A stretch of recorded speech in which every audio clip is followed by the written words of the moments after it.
오늘은 추수감사절을 맞이해서 어떤 설교를 할까 그러다가 감사에 대한 것을 우리가 다시 한번 좀 생각해 보자라고 하는 마음으로 먼저 설교 시작 전에 한 할아버지를 소개하고자 합니다. 그 할아버지 성함은 박만준 할아버지인데요. 이 할아버지께서 오남 일녀를 두셨어요. 그 다음 사진 보면 오남 일녀를 두셨는데 이 할아버지가 예수님을 믿었던 때가 1898년이랍니다. 그때 예수님을 믿고 세례를 받고 그리고 예수님을 정말 잘 섬기기 위해서 성경에 있는 것대로, 그리고 그때에는 선교사님들이 이제 또 계실 때라 선교사님들이 가르쳐 준 대로 하는데 얼마나 철저히 했는지 그 동네 사람들에게 늘 구박을 받았답니다. 이 할아버지가. 박만준이죠. 그러니까 저 만준이는 제사도 안 지내는 예수쟁이라고.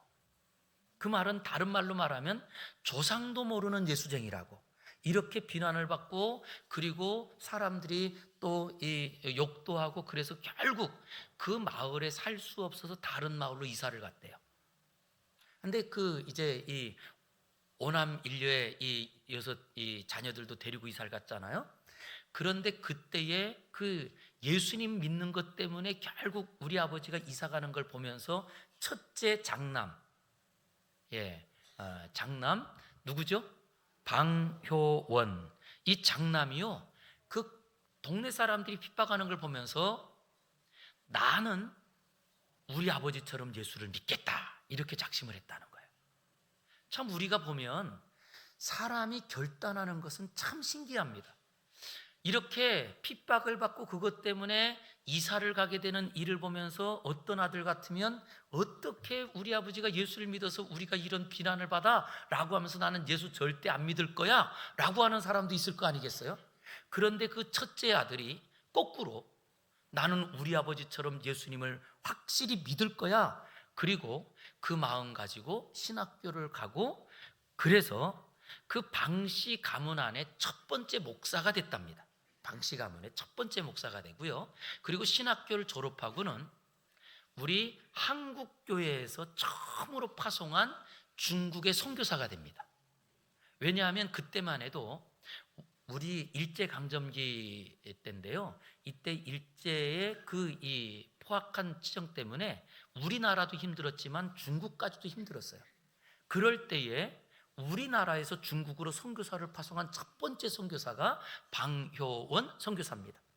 이걸 보면 선교라고 하는 것은 뭔가 내가 먹을 것이 많고 풍성해서 하는 것이 선교가 아닙니다. 선교는요, 그 불쌍한 영혼을 살리기 위해서 나도 힘들지만 내가 살았으니 살아있는 사람이 하는 걸 선교라고 말하는 거예요. 그런데 이렇게 이제 박 목사님이 선교를 가게 되었고, 그리고 그 박만준 할아버지의 그 아들, 딸들을 통하여서 이 손주들이 태어날 거 아니겠어요? 손주가 몇 명이냐? 다 계산했더니 37명이 태어나요. 그 이름이 다 기록되어 있는 거예요, 지금. 그 중에 방효원 목사님에게는 자녀가 10명이에요. 그 10명 중에 첫 번째 아들이 누군 줄 아세요? 장손 방지일 목사님. 혹시 방지일 목사님을 들어보셨을까요? 들어보신 분도 계시고, 저분이 어떤 목사님이야? 사실 이 방지일 목사님은 2014년 103세에 세상을 떠나셨어요. 그런데 우리 방지일 목사님 같은 경우는 우리 교단이 장로교잖아요. 장로교 안에 과거에 WCC 세계 이제 이 교회 협의회를 가입하느냐 마느냐 이걸로 이 논쟁이 생겨가지고 장로교가 나누어져요. 그때 우리는 그것을 가입하는 거 반대한다라고 했던 측이 합동 측이 됐고요. 그리고 찬성한다고 했던 측이 통합 측이 됐어요. 그래서 우리 가평에서는 보면 가평장로교회는 통합축교회, 그리고 우리 청평장로교회는 합동축교회잖아요.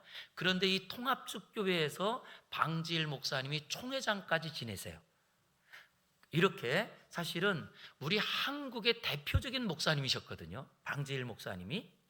그리고 그 방지일 목사님이 100세가 되었을 때 가족 모임을 가져요.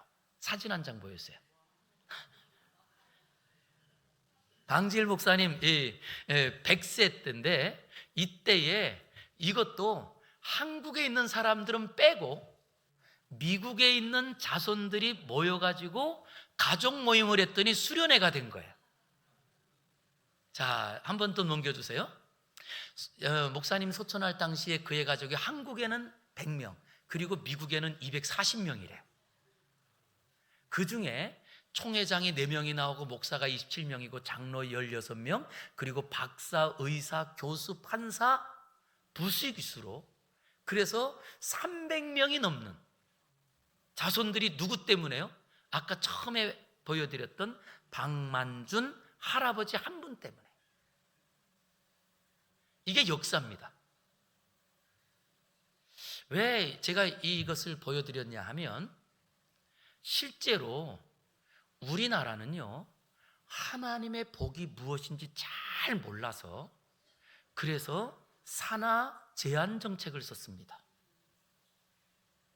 그러다 보니 이제는 점점점 인구가 줄어, 그리고 우리 가평군은 특별히 더 그 중에서도 인구 소멸 지역이라고 말할 정도로, 진짜 눈 씻고 찾아봐도 1년에 어린아이가 몇 명 태어나지 않아요. 그 복들이 끊겨가고 있는 거예요. 그 복들이. 그래서 저는 오늘 이 추수감사절을 맞이해서 우리가 무엇에 감사해야 될까? 어떤 것에 감사하고 살아야 될까? 라고 하는 것을 한번 다시 생각해 보고자 합니다. 오늘 박만준 이 할아버지보다 더 크고 더 위대한 이야기가 성경에 담겨 있는데, 그분이 누구냐라고 했더니 믿음의 할아버지였던 아브라함입니다. 아브라함, 그러면 우리는 너무나 잘 알죠.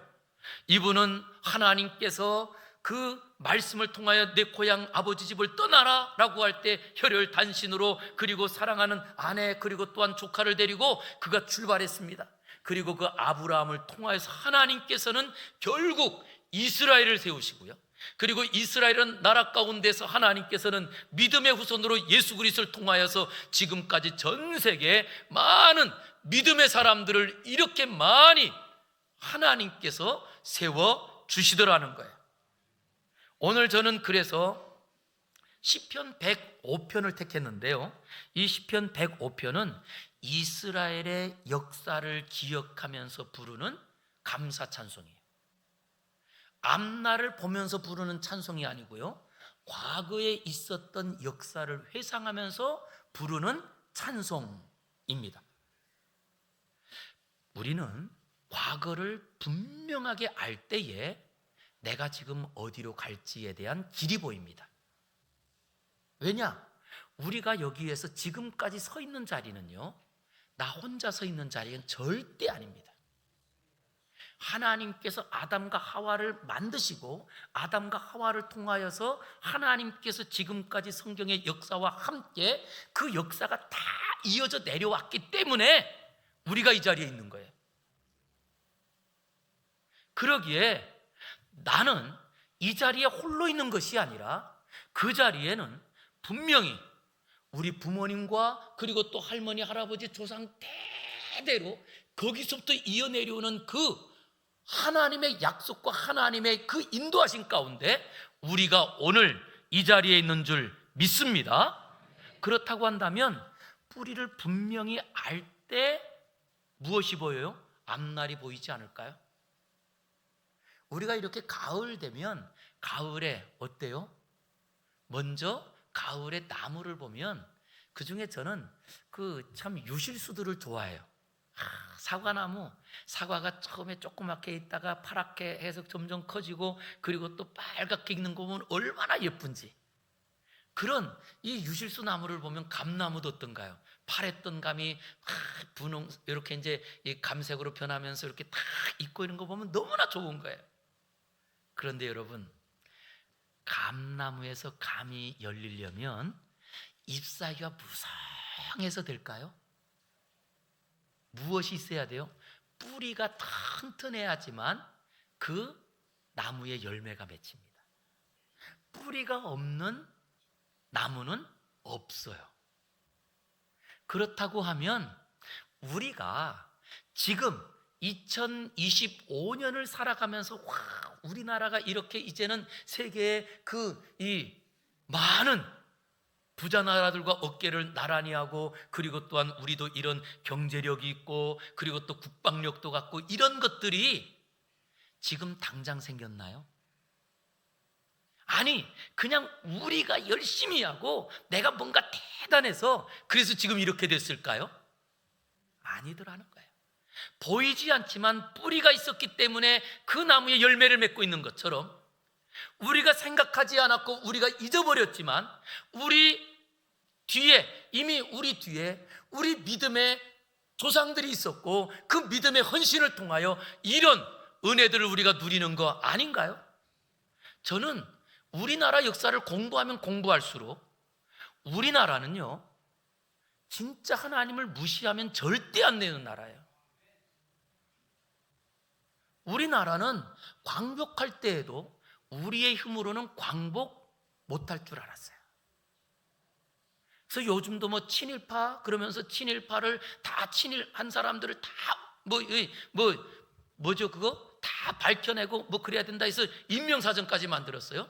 저는 우리나라가 절대 하면 안 될 일을 했다고 저는 생각합니다. 그것 때문에 앞날이 막혀요. 그러면 그게 진짜 정확한 사실일까? 사실 독립운동 하시던 분들 중에요 독립운동 하다가 결국 그 일본에 넘어가고 그리고 일본 일을 도와준 분들도 많아요. 왜 그렇게 됐을까요? 그분들이 나라를 사랑하는 마음을 잃어버려서 나라를 팔아먹은 매국노가 됐을까요? 아닙니다. 독립운동을 해도 앞이 보이지 않았어요. 우리 힘으로는 절대 우리가 광복할 수 없었습니다. 독립운동하다가 좌절된 분들이 사실은 그러다 보니 가족들 때문이라도 그리고 또 다른 사람들 때문이라도 그렇게 간 사람도 많이 있어요. 그렇지 않은 분도 있죠. 광복은요 하나님께서 우리 민족을 그냥 사랑해서 우리 힘이 아닌 미국의 힘으로 우리가 그 광복을 찾은 것뿐이에요. 그런데 우리나라는 한 번 더 망할 뻔했잖아요. 6.25 사변. 6.25 사변도 어떻습니까? 6.25 사변이 일어나고 그리고 불과 며칠 되지 않아서 그래서 서울이 완전히 함락됐고요. 그 다음에는 한강을 건너서 그 다음 낙동강 하류까지 그냥 밀려 내려갔어요. 그게 우리나라입니다. 도저히 불가능한 인천 상륙작전, 그 작전 때문에 우리가 지금 이렇게 대한민국이라고 그리고 하나님께 마음껏 예배드리지 않나요? 그런데 지금의 역사들을 보세요. 하나님 지우기가 시작되는 것 같아요. 없어요. 우리나라에 학교 세우고 병원 세우고 했던 분들이 다 선교사님들인데 선교사라는 말은 빼놓고 그냥 이름만 써요. 사실 그분들은 이름을 내려고 우리나라에 온 분 없을 겁니다. 복음 전하러 왔던 분들입니다. 그러면 그분들이 이름보다 중요한 그분들의 직분이 중요하지 않을까요? 그런데 그 직분들이 다 없어졌어요. 저는 이제 우리가 다시 한번 이 감사절을 맞이해서 우리는 무엇에 감사해야 될까라고 하는 거죠. 누군가 분명히 씨를 뿌렸기에 그 씨앗에서 뿌리가 내리고 점점 자라서 열매를 맺는 것처럼 마치 우리가 이렇게 많은 열매를 누리고 있는 그 자리에는 누군가 씨앗을 뿌린 그 씨앗이 있기에 우리가 이 열매들을 거두고 지금 누리고 있더라는 거예요. 저는 그래서 오늘 설교 제목을 아브라함으로부터 감사라고 정했어요. 아브라함으로부터 감사. 여기에는 성경의 믿음의 조상이었던 아브라함뿐만 아니고 우리 부모님과 우리 믿음의 그 조상들을 통한 감사가 우리 안에 있어야 되더라는 거예요. 그러기에 다시 한번, 왜 그러면 이 시를 누가 썼을까? 시편 105편을 누가 썼는지 성경에 나오지 않아요. 그래서 이제 성경을 연구하는 분들이 누가 썼을지, 그리고 이 단어의 배경이나 이런 것들을 쭉 살피면서 볼 때 이것은 다윗의 시일 것이다 라고 봅니다. 그런데 그 다윗이 시를 기록을 해서 아삽의 후손들에게 그것을 주었을 것이고, 이 아삽의 후손들이 찬양을 맡아서 계속 찬양하면서 지금까지 이어내려온 찬양시일 것이라고 봅니다. 그럴 때 그러면 다윗이 왜 이 과거에 있는 역사들을 가지고 지금 찬양하고 있을까요? 다윗이. 그 관점에서 우리가 볼 때 다윗은 먼저 어린 시절부터 하나님을 존중히 여기는 사람이었습니다. 그랬더니 하나님을 존중히 여겼더니 하나님께서 죽음의 고비들을 넘겨주시는 거예요. 하나님을 존중히 여기니까. 그리고 그 죽음의 고비를 그냥 넘겨주시는 것뿐만 아니고 자기가 왕이 되게 된 거예요. 그리고 왕으로서 그래서 그가 한 업적 중에 제일 큰 업적이요, 하나님을 찬양하는 업적입니다. 다윗이. 그러기에 오늘 본문에 우리가 읽은 본문, 이 배경은 어디서 나오냐 하면 다윗이 활동하기 전에 먼저 사무엘 선지자가 활동하거든요. 그런데 사무엘 선지자가 세워지기 전에 이스라엘의 배경 속에 그 답이 있더라고요.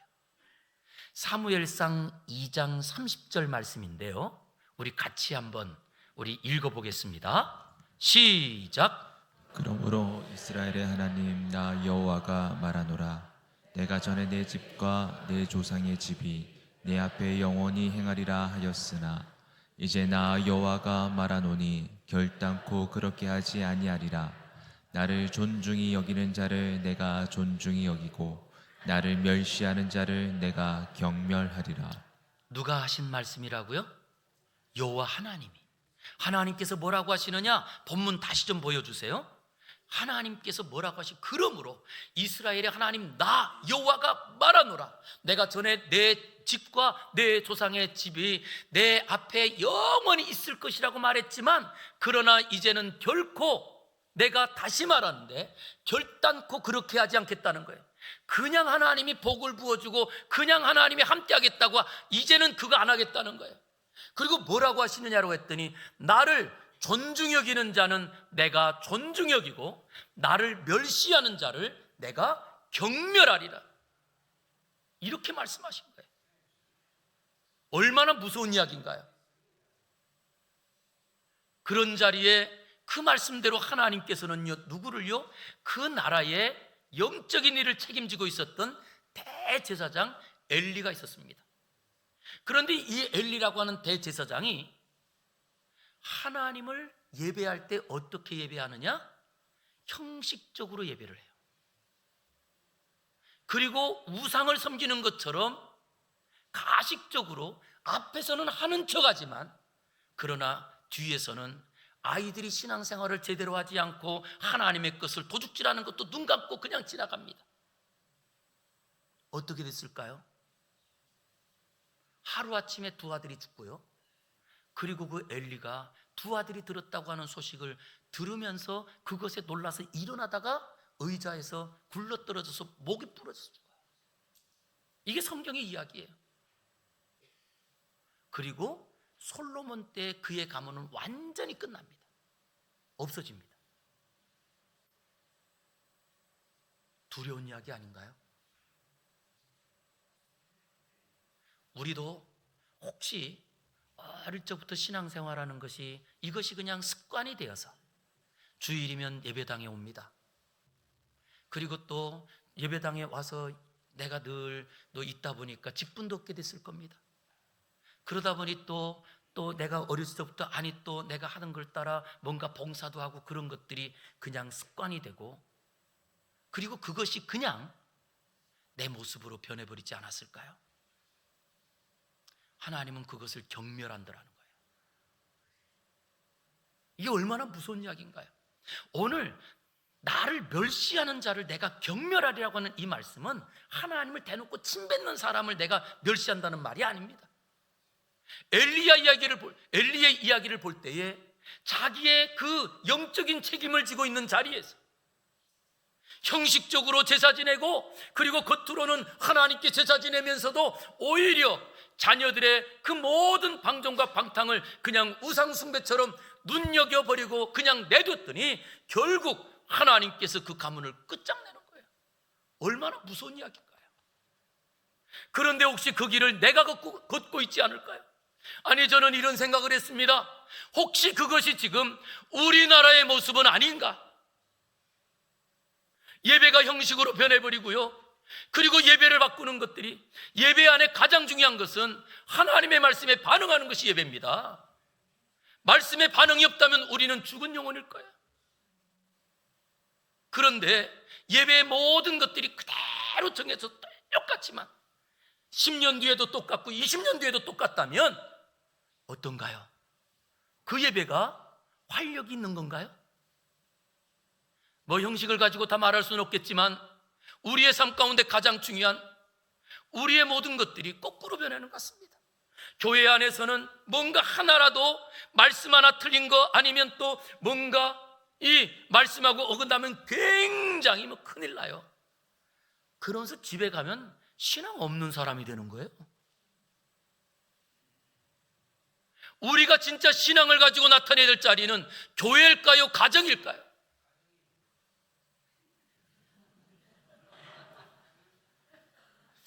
우리 이건양 집사님이 사랑스러워요.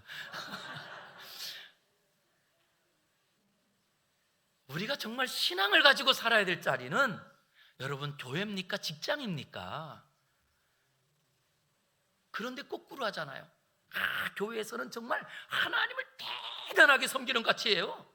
그런데 나가는 순간 믿음의 말을 한마디를 못하고 살더라고요. 직장에 가서 내가 하나님 믿는다고 말하지도 못하고 부끄러워하고 살아요. 이게 멸시하는 거 아닌가요? 우리나라가 하나님의 은혜로 세워졌다면, 우리가 하나님 때문에 산다면, 내가 할 수 있는 말은 밖에 나가서 세상에 가서 그 사람들에게 하나님 때문에 내가 삽니다라고 말해야 되는 거 아닌가요? 그 일을 교회에 와서는요, 연습하는 거예요. 연습은 틀리면 또 하면 되는 거예요. 그런데 우리의 삶이 거꾸로 바뀌어서 교회에서는 대단한 신앙이 있는 것처럼 아주 고상하고, 제가 그래서 과거에 제가 분당에서 사역하고 그리고 또 수지에서 사역하면서 그런 분들 봤어요. 교회에 오시는 분들 중에 환자들이 많아요. 병 걸린 분. 무슨 병이냐 그랬더니 고상병. 아주 교회 올 때는 굉장히 교양이 있고 뭐 그런 것처럼 아주, 사람은요 똑같아요. 먹어야 살고요, 씻어야 예뻐요. 그런데 우리의 삶에 교회에 있을 때는 뭔가 대단한 것처럼, 제발 여러분 제가 부탁드리는데요, 교회 와서는 신앙이 없으면 없는 대로, 그래야 연습이 되잖아요. 근데 교회 와서도 신앙이 있는 척 살아보세요. 연습이 되시나? 절대 안 됩니다. 없는 것이 다 드러나야 거기서부터 하나하나 쌓아가거든요. 이게 교회의 모습입니다. 우리가 목장에서 모이고 같이 모일 때도 우리의 신앙 없는 것들을, 그것을 같이 나누면서 어떻게 신앙을 세울까? 그리고 부탁드립니다. 제발 가정에 가거들랑, 가정에서는 세상에 제일 믿음 좋은 아버지 어머니로 살아가시기를 주의 이름으로 축복합니다. 그래야 자녀들이 봐요. 오늘 그 박만준 할아버지를 보았던 그 아들이 그 아버지를 보고 나서 그 아버지가 이사 가는데 따라 이사 가면서도 나는 우리 아버지처럼 예수 믿을래, 이렇게 하잖아요. 그런데 우리는 거꾸로 하지 않나요?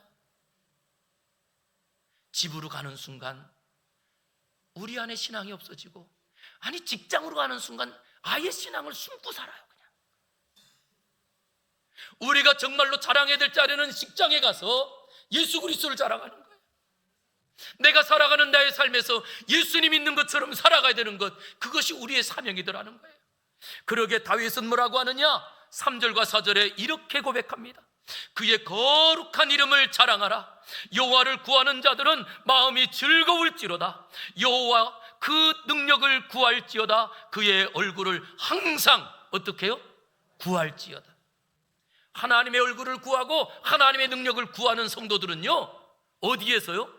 가정에서 하나님의 얼굴이 나타나길 원하여 구하는 사람은 가정에서 어떻게 하든지 신앙이 없어도 신앙이 없는 그 자리에서 있는 것처럼 살아요.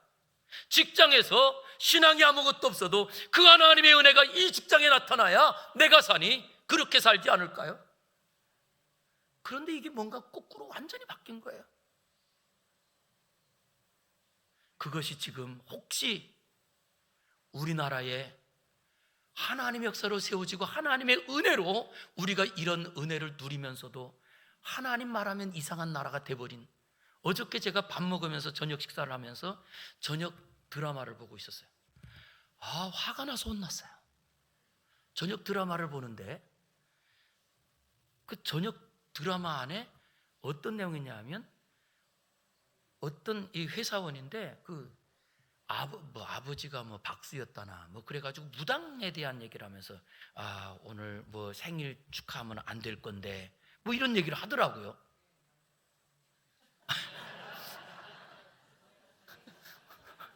오늘 아주 격하게 반응하는 분들이 있어서 아주 좋습니다. 예. 근데 나 그걸 듣는데 그걸 보는데 화가 확 나는 거예요. 세상의 드라마에서요, 무당들이 나오고, 그리고 또 무당이 대물림 돼가지고 그 집안에 어떤 이런 얘기는 자연스럽게 나오면서요, 뭐가 이게 대단한 것처럼, 그러면서 교회 얘기만 나오면 꼭 사기꾼이 교회 가서 기도하는 거 나오고 이런 거밖에 안 나와요. 그리고 기도하면 꼭 그렇게 말해요. 아이고 하나님 예수님 하나님 부처님 같이 말해. 꼭 기분 나빠 죽겠어 진짜. 아니 하나만 찾지. 꼭 그럴 때는 이렇게 써요. 하나님 부처님 그리고 같이. 아니 신앙에 그런 신앙이 어디 있어요? 그런데 드라마를 보면 우리 문화가 나오는 거예요. 우리의 삶이. 그것이 지금 우리나라가 돼버렸습니다. 그러나 곰곰이 한번 따져보자고요. 우리나라요, 저는 우리나라의 초대 대통령 이승만 대통령, 참 그분이 우리나라의 대통령 된 것은 처음에 여기에서 우리나라에서 대통령이 되는 어렸을 때 선교사님을 잘 만난 거예요. 그리고 선교사님 때문에 그가 어디로 가요? 미국으로 가서 미국에서 유학 생활하는데, 지금으로 말하면 아이비리그 좋은 대학교에서 대학 그리고 대학원 박사까지 받습니다. 그러면서 본 게 있었어요. 그게 뭐냐 하면, 미국이라고 하는 나라가 하나님을 섬기는 기독신앙으로 나라가 세워진 걸 봅니다. 그리고 그것을 가지고 미국보다 더 철저한 하나님 나라, 하나님이 세우는 나라를 세우기 위해서, 그래서 첫 번째 일대 재헌 국회 때 그때의 이승만 대통령의 의장이었고, 그리고 목사님한테 기도를 부탁하면서 기도로 시작을 해요. 그게 우리나라예요. 그런데 그런 것들을 다 지우고, 그리고 하나님 없이 지금 우리가 뭔가 대단한 것을 하고 있는 것처럼 우리는 이렇게 말을 합니다. 그럼 우리는 아주 극명하게 비교해 볼 수 있는 하나가 있죠. 북한도 우리나라고 남한도 우리나라입니다. 특별히 저는 제가 살았던 고향이 백령도예요. 원래 38선이 그어지기 전까지는 황해도, 장영군, 백령면이었어요. 그런데 38선이 딱 그어짐으로 장현이 이북이다 보니까 옹진군, 백령면이 됐어요. 그렇지만 저의 주민등록번호를 보면 지금도 황해도의 주민등록번호였던 1258로 나가요. 그랬더니 중국을 갔더니 중국에서는 나를 북한 사람인 것처럼 조사를 많이 하더라고요. 갑자기 탈북민처럼 되는 거예요. 그런 자리에 저희 어머니는 1.4.5태 때 장현에서 피난 나와려 가지고 우리 아버지를 만나서 결혼하고 저를 낳아요. 그러니 저는 내 고향이 어디예요? 어머니 고향은 이북이고 아버지 고향은 백령도. 그러니 저는 이북 사람도 되는 거 아닌가요? 그런데 이북 어떤가요, 여러분?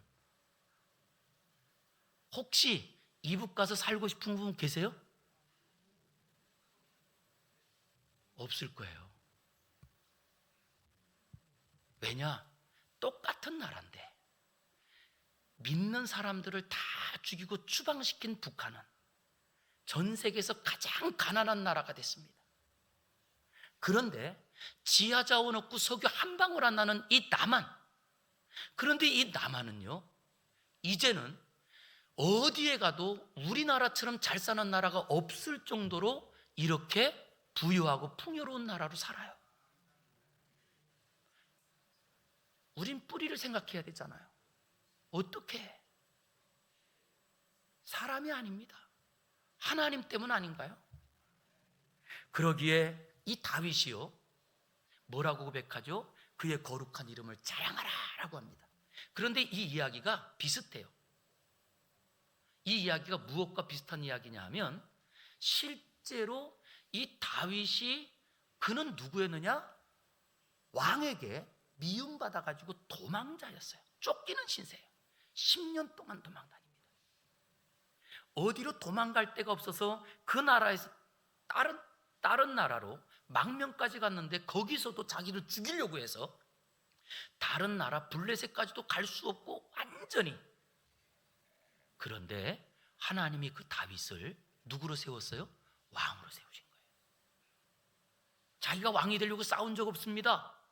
그런데 하나님께서 그를 먼저 유다 지파에서 그 다음에 이스라엘 전부의 왕으로 세웁니다. 그러기에 다윗은 뭐라고 하느냐? 하나님의 능력을 구하는 것이 우리의 가장 중요한 이야기다. 하나님의 얼굴을 구하는 것이 인생의 가장 중요하다. 그리고 하나님을 자랑하라 하면서 이런 말을 합니다. 5절과 6절 같이 읽어보겠습니다. 5절과 6절 시작. 그의 종 아브라함의 후손 곧 택하신 야곱의 자손 너희는 그가 행하신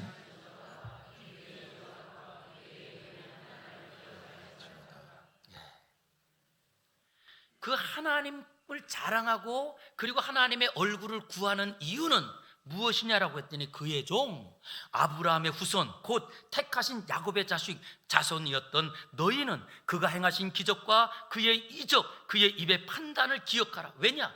그 아브라함을 불러서 그때부터 하나님께서 약속하신 것을 이루어 여기까지 오게 하셨다는 거예요. 그러면 우리에게도 우리가 이 자리에 있는 것은 교회를 세운 지가 벌써 80년이 될 때 그때 이 교회에서 우리가 오늘 이렇게 찬양할 수 있는 이유는 누군가 교회를 세운 분이 있고 이 교회를 지키기 위하여 그리고 교회 우리가 예배당을 3번 지었거든요. 그런데 우리 예배당 교회를 지금까지 지어오는 동안에 정말 그때만 해도 우리 청평은 완전히 두메 산골이었습니다. 예? 그런데 그 자리에서 정말 애써서 우리 이 예배당 지을 때는 저 아래 중앙로 그때는 이 뒤에 길이 없어서 저 중앙로에서부터 성도들이 줄을 지어가지고 벽돌을 나르고 그러면서 이 건물을 지었대요. 그런 분들이 계시고 그런 어른들이 계시기에 오늘 우리가 예배하는 거 아닌가요? 그런데 그걸 다 잃어버리고 어떻게 살아요? 이것이 우리의 지금의 모습이더라는 거예요. 그러게 다윗은 말합니다. 오직 그 하나님께서 행하신 일들을 기억할지어다. 그래서 우리가 해야 될 일이 하나 있습니다. 진짜 감사는요 기억할 때 감사가 나옵니다.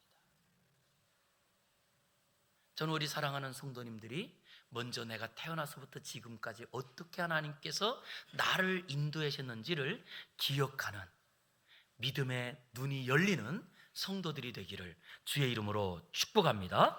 그리고 하나님께서 약속하셨잖아요.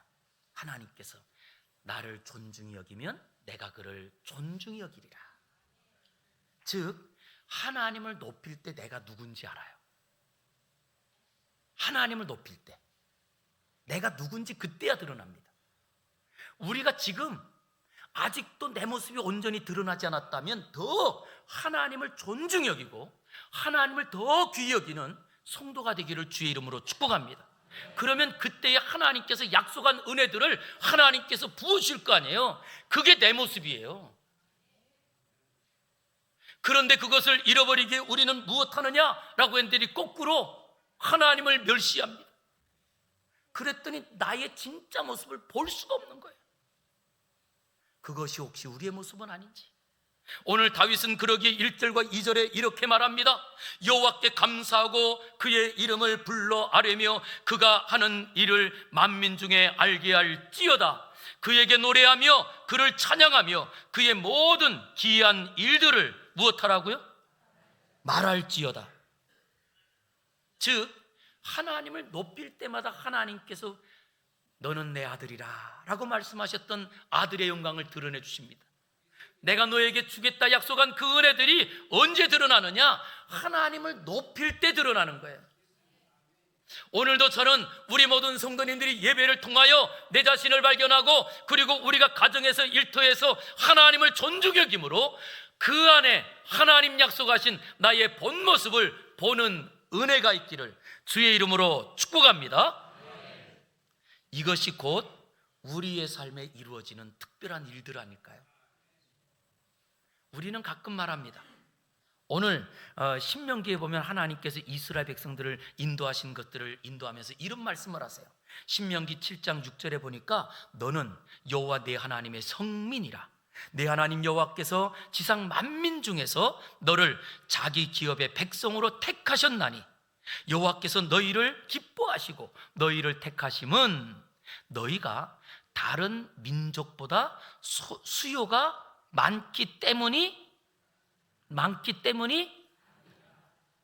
그러면 뭐래요? 오히려 모든 민족 중에 가장 적기 때문에 그 이스라엘 백성들을 택했다는 거예요. 가장 적었는데 얼마나 적었느냐라고 했더니 하나님은 한 사람이었을 때 부른 거예요. 한 사람이었을 때 부른 거예요. 그리고 그 한 사람을 불러서 하나님께서 나라를 만드신 거예요. 그러기에 이렇게 말씀하십니다. 8절에 여호와께서 다만 너희를 사랑하심으로 말미암아 또는 너희 조상들에게 하신 맹세를 지키려 하심으로 말미암아 자기의 권능의 손으로 너희를 인도하여 내시되 너희를 그 종되었던 집에서 애굽 왕 바로의 손에서 속량하셨나니. 할렐루야. 그들이 하나님을 기억하고 그리고 또 하나님께서 아브라함을 기억했더니 하나님께서는 아브라함을 불러서 약속한 것을 이루기 위하여 그들의 종되었던 자리에 권능의 손으로 건져 그들을 가나안 땅으로 들어가게 하시더라는 거예요. 그렇기 때문에 지금도 우리가 하나님을 존중히 여기고 하나님의 말씀을 그대로 우리가 바라보고 걸어가기만 하면 하나님의 약속은 저절로 이루어지는 줄 믿습니다. 그러기에 우리의 고민은요, 언제 이루어질까? 이거 고민할 필요 없어요. 예, 하나님의 때에 하나님께서 이루어 주시거든요. 그러기에 우리는 다시 한번 우리 성도님들, 그러려면 뭐가 필요하냐? 우리 한번 저를 따라해 주시기 바랍니다. 믿는 순간 나는 특별해진다. 이걸 믿는 순간부터 내 인생이 바뀌어요. 그런데 그것이 안 믿어지는 내 삶은 똑같아요. 에이 그러고 살지 않을까요? 그런데 이게 믿어지는 순간부터 내 마음이 바뀝니다. 그래, 마음을 바꿔야 돼. 그래, 언어가 바뀌어야 돼. 그래, 내 행동이 바뀌어야 돼. 이게 특별해지는 거예요. 그 자리에 우리는 얼마나 감사한가요? 아브라함은 하나님께서 부르실 때 아브라함아 내 본토 친척 아버지 그 집을 떠나라. 그래서 아브라함은 진짜 말씀을 따라서 혈혈단신으로 자기 가족들을 이끌고 그 아버지 집을 떠나서 물 건너 산 건너 그래서 가나안 땅까지 왔어요. 아니 그뿐만 아니고 그 아브라함이 100세 아들을 얻었는데 그 아들이 이제 청소년 시기가 되고 아주 건강하게 자라고 있을 그때에 하나님께서는 내 사랑하는 독자 이삭을 제물로 바치라. 그래서 이 아들을 제물로 바치려고까지 했어요. 그런데 우리는 그런 일 없잖아요. 그런데도 아브라함과 우리가 똑같은 게 하나가 있어요. 아브라함도 하나님의 말씀을 따라갔고 우리도 그 말씀을 따라가기만 하면 아브라함의 복이 지금도 우리에게 임하는 줄 믿습니다. 그래서 우리가 하나님이 요구하지 않는 걸 내가 억지로 하려고 할 필요는 없어요. 그러나 하나님께서 우리에게 상황을 주시고 요구하시는 일이 있을 때에는 물불 가리지 말고 그냥 가세요. 이게 중요합니다. 저는 연말이 될 때마다 우리 성도님들이 이렇게 같이 예배드리고 그리고 예배드리는 중에도 또 교회 안에서 직분도 얻고 직분을 얻은 분들은 좀 더 신앙이 좋기 때문에 그것을 하나님과 성도들에게 인정되기에 그 직분을 얻은 거 아닐까요? 그리고 이제 연말이 되는데 연말이 될 때마다 꼭 이런 얘기가 들려. 목사님 올해는 했으니까 내년에는 힘들어서 못해요. 이런 얘기를 이제 하세요. 그런데 우리는 성경 구절을 아는 성경 구절이 하나 있잖아요. 내게 능력 주시는 자 안에서 내게 능력 주시는 자 안에서 내가 모든 것을 어떻게 해요? 못하느니라. 이거 아니잖아요. 그런데 우리는 가기도 전에 내가 스스로 나를 판단해버려요. 하나님께서 나에게 부어주실 은혜 이것을 기대하지 않아요. 그리고 나 못해요. 여러분 못하는 자리에 아니 못하는 것이 아니고 거꾸로 실질로는 말론 못하지만 안 하는 거죠. 그리고 하나님 말씀을 순종하지 않는데 기적이 일어날까요? 혹시 우리 하나님이 그냥 로봇이라면 자판기라면 그냥 돈 넣고 제품 누르면 툭 떨어질 거예요. 그러나 우리 하나님은 인격적인 분입니다. 우리가 하나님을 높일 때 하나님이 나를 높인다고 하셨지, 내가 하나님을 믿는다고 하고 그러면서도 나는 못해요라고 할 때에 그건 하나님 믿는 게 맞나요? 이걸 하나님이 멸시한다고 말하는 거예요. 그걸 멸시한다고 말하는 거예요. 왜? 하나님 믿는다고 했으면 그 길을 그냥 가는 겁니다. 진짜 안 될 것 같잖아요. 하나님께서 할 수 있도록 사람을 보내주시고요, 그리고 할 수 있도록 건강도 주시고요, 할 수 있도록 능력도 주시더라고요. 저는 그런 것들을 경험 많이 했습니다. 저는 그러게 우리 사랑하는 성도님들, 제발 우리가 하나님을 멸시하는 사람이 아니라 다시 한번 하나님 앞에서 즐거움과 자랑으로 가는데 그 자리가 어떤 자리였느냐. 그러기에 다윗은 이런 고백을 합니다. 3절에 보니까 그의 얼굴에 그의 거룩한 이름을 자랑하라. 여호와를 구하는 자들은 마음이 즐거울지로다. 이렇게 고백하는 거예요. 진짜 여러분, 교회 일을 감당할 때 마음이 어때야 돼요? 우리 찬양대, 내가 찬양하면서 마음이 어때야 돼요? 예, 즐겁게 보여요. 예. 가끔은 제가 보니까 너무나 즐겁고 그것이 평안해서 가끔 고개가 떨어지는 분이 있어서 안타깝긴 하지만, 근데 이 진짜 억지로 해서 교회는 안 됩니다. 억지로는요, 하나님이 원하지 않고요, 억지로 해서 교회가 된다면 그것은 교회가 아닙니다. 그러기에 우리에게 하나님께서 직분을 주셔서 목사요, 장로, 권사, 안수집사 이렇게 직분자들을 세우는 이유는 반드시 묻고 서약을 해요. 그때마다 서약을 하거든요. 서약할 때 그 서약 손들고 안 하면 뭐 어떻게 한다 이런 거 없어요. 우리 세례 받을 때도 그래서 제가 꼭 질문하는 게 있어요. 예라고 대답하시고 아니면 아니라고 하십시오 라고 제가 말씀드려요. 왜냐? 믿음은 하나님께서 내 마음을 감동해서 기쁨과 즐거움으로 걸어가는 길이거든요. 그런데 왜 그렇게 기쁨과 즐거움으로 걸어가는 사람들이 우리 500의 성도들이 모였는데 일꾼이 부족할까요?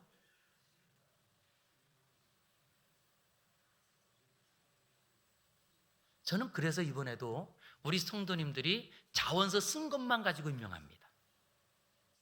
자원서 쓴 것만 가지고 임명해요. 그렇지만 이제 그 일을 책임져야 될 분들은 이미 다 하나님 앞에서 서약하고 그리고 내가 권사로 안수 집사로 살겠습니다 라고 했기 때문에 그분들은 제가 일방적으로 임명도 합니다. 그런 경우는.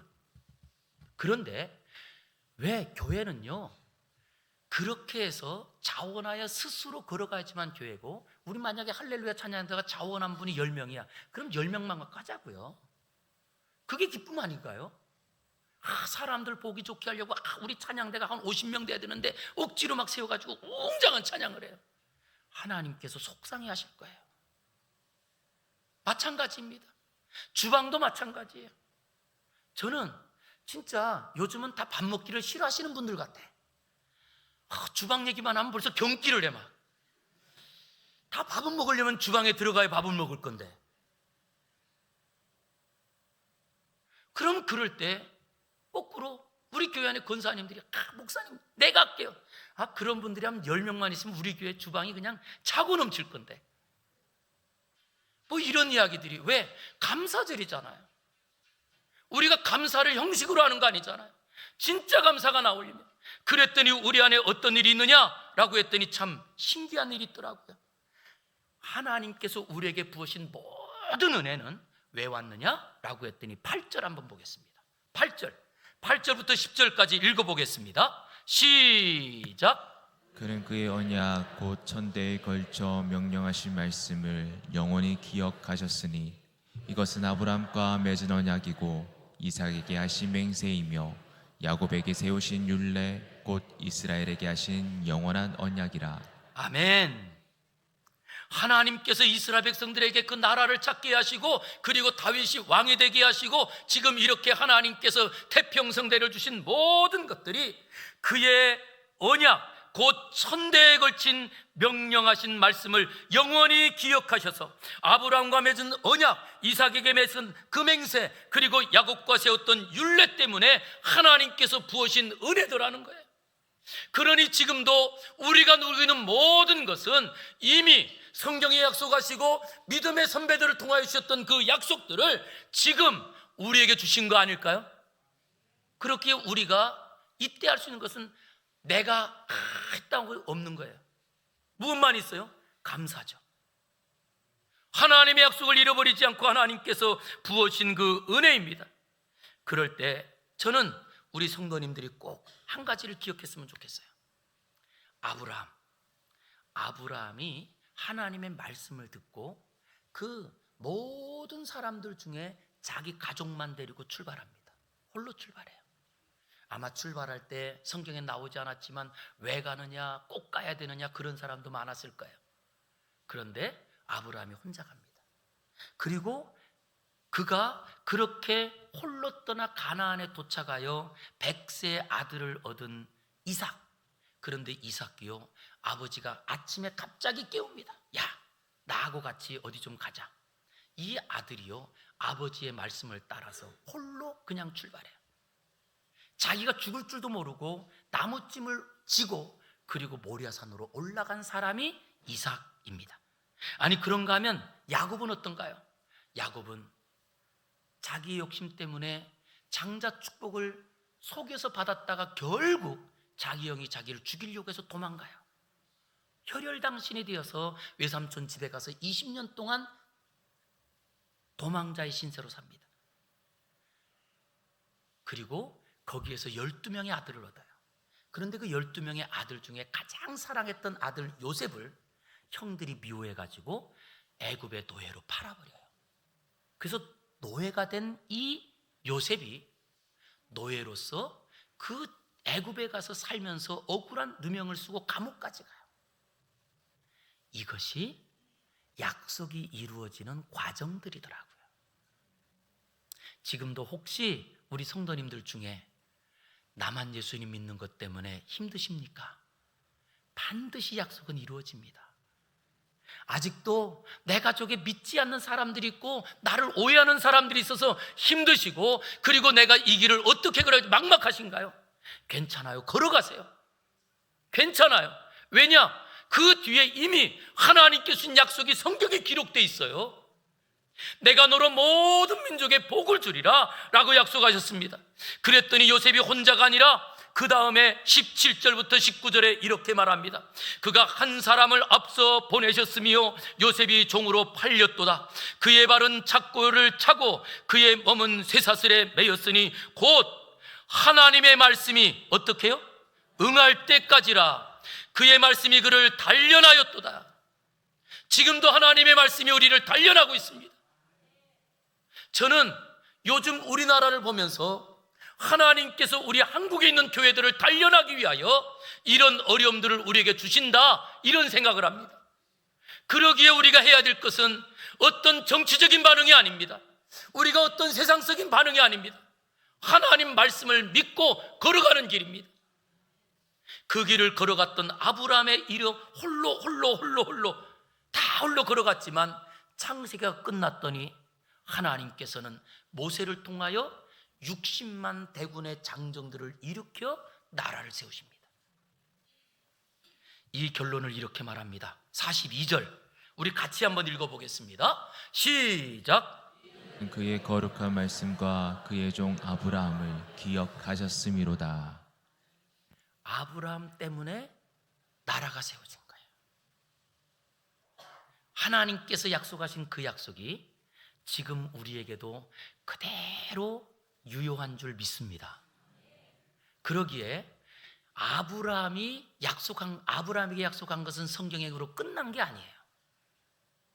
하나님께서 아브라함에게 주셨던 너로 말미암아 세계 모든 열방이 복을 받을 것이다 라고 했던 그 약속이 지금도 우리에게 살아 있습니다. 그렇다면 없어졌던 나라도 세워진 이스라엘처럼 우리의 삶에 정말 지금까지 내 힘으로 살아온 자리에 너무 힘들었다 할지라도 반드시 그 약속이 내 안에도 우리 가정 안에도 이루어지지 않을까요? 그러기에 저는 우리 성도님들을 보면서 아까 처음에 말씀드렸던 우리 할아버지 한 분, 그 할아버지 한 분을 통하여서 그 자손들이 350명 넘게 믿음의 가족으로 세웠던 이것을 꿈꿨으면 좋겠어요. 나로 인하여 하나님 그 꿈이 이루어질 수 있도록 하나님께서 축복해 달라고. 그래서 아브라함으로부터 감사로, 이 감사로 시작해서 앞날에 약속한 은혜들을 다 누리는 진짜나 하나님이 약속한 것을 누리는 우리들이 드러나기를 주의 이름으로 축복합니다. 기도하겠습니다. 거룩하신 아버지 하나님, 출애굽의 역사 수천 년이 지나도 그 후손들을 통하여 하나님께서 나라를 세워 구원의 역사를 이루신 것처럼 아브라함으로부터 감사의 샘물이 나와 이제 발목이 잠기고 무릎이 잠기고 가슴에 잠겨 강물되어 흐르게 하여 주시옵소서. 우리 사랑하는 모든 성도들 지금까지도 주의 은혜로 살았사오니 주여 하나님의 약속이 변하지 않고 그 약속의 말씀이 그대로 이루어짐을 믿기에 하나님만을 높이고 하나님만을 존경하며 살아가는 우리 모든 성도 되어 믿음의 복된 가문 이루길 원하옵고 예수님 이름으로 기도 올리옵나이다. 아멘.